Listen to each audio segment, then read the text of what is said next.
السلام عليكم ورحمه الله. ازيكم يا جماعه؟ اخباركم ايه؟ في الفيديو ده هقدم شيء مختلف شويه. هنعرف فيه ايه الرز اللي في البلاي ستيشن، وكمان هنعرف ايه الطوب اللي موجود في الاوردر، موبايل ابل الجديد الايفون فولد، وكمان موبايل ريلمي الجديد اللي بيتمدد. كل الحاجات دي هنعرفها معاكم امير شريف. وما تنسوش تعملوا لايك للفيديو ده، وكمان دوسوا على زر السبسكرايب عشان تشتركوا في القناه، وكمان تفعلوا زر الجرس عشان يجيلكم كل جديد. يلا بينا نشوف المواضيع دي.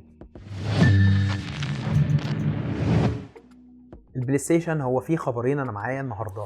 اهم خبر فيهم ان البلاي ستيشن 5 هو توفر موجود حاليا في مصر، تقدر تشتريه. بس الخبر الوحش ان الكميه اللي موجوده حاليا كلها اتاخدت، مع ان كان سعره جامد جدا وسعره يعتبر غالي جدا. لما البلاي ستيشن 5 اللي هو اصلا ب $500 ينزل ب 20000 جنيه، ده رقم مبالغ فيه جدا. بس ستيل الناس سحبته كله من السوق، وده كان مجمل الخبر كويس. الخبر الوحش ان في بعض البلدان اللي طلبت البلاي ستيشن 5 وعملت له بري اوردر حصل معاهم مشكلتين. في ناس طلبت الديجيتال فيرجن وجالها اصلا النسخه العاديه اللي هي بتبقى بسي دي، وفي ناس طلبت البلاي ستيشن 5 سواء النسخه الديجيتال او النسخه العاديه ولا جالها ده ولا جالها ده. في ناس جالها رز، وفي ناس جالها مكرونه، وفي ناس جالها منتجات تانية خالص، ودي حاجه كانت شيء فادح جدا.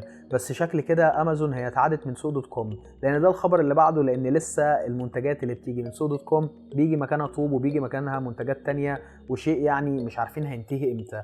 فالموضوع اللي كان بادئ بسوق دوت كوم النهارده تحول لشركه امازون، واحده من اكبر شركات المبيعات اونلاين في العالم. فاحنا مش عارفين اذا كان امازون هي اللي اشترت سوق دوت كوم ولا سوق دوت كوم كده اللي اشترى امازون. وهكمل معاكم في موضوع الاونلاين ستورز ده.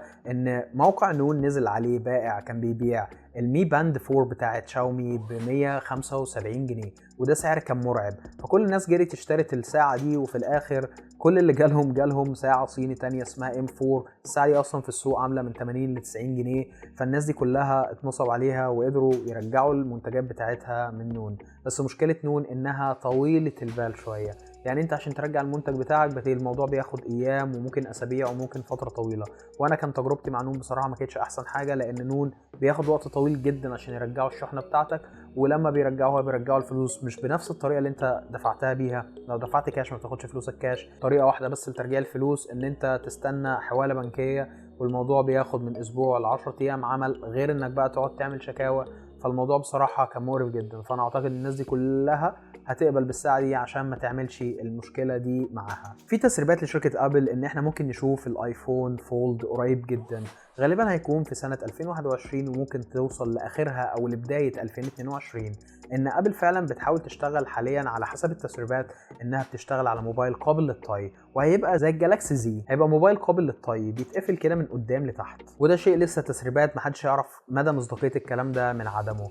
بس الشيء اللي انا متاكد منه ان هي سجلت براءه اختراع في جراب جديد. الجراب ده بيقدر يحسن من اداء التليفون وبيعلي من اداء المعالج، بس هو نفسه ما بيقدرش يعمل اي حاجه من الحاجات دي. هو كل الموضوع ان الجراب ده التليفون بيقدر يتعرف عليه عن طريق الماجنتيك اللي موجود في التليفونات الجديده اللي هي تقنيه الماك سيف. واول ما بيتعرف عليه الجراب نفسه بيقدر يوزع الحراره كويس جدا من التليفون لبره ومن جوه. ففي الاخر بيعلي اداء التليفون عشان بيقلل من درجات حرارته، فبيديك الالترا بوست بتاع التعامل بتاعه. اخر خبر هو بيع شركه اونر التابعه لشركه هواوي الكبيره، اللي شركه صينيه لسه منشاه في شهر 9 اللي فات. وده طبعا شكله حصل بناء عن الضغط الامريكي اللي بيحصل على شركه هواوي الفتره دي، ان هي مش قادره تكمل بنفس الاسلوب اللي كانت ماشيه بيه، ومش قادره تحصل على القطع اللي كانت بتستخدمها عشان تنتج الموبايلات بتاعتها. فهي قررت انها محتاجه تبيع شركه اونر لشركه تانية. بس كده ده اللي عندي ليكم النهارده من الاخبار، وكان معاكم امير شريف. ويا ريت لو عجبكم الفيديو تدوسوا لايك، ولو حابين تشتركوا في القناه ممكن تدوسوا على زر السبسكرايب تحت، وكمان ممكن تفعلوا الجرس عشان يجيلكم كل الفيديوهات الجديده. سلام.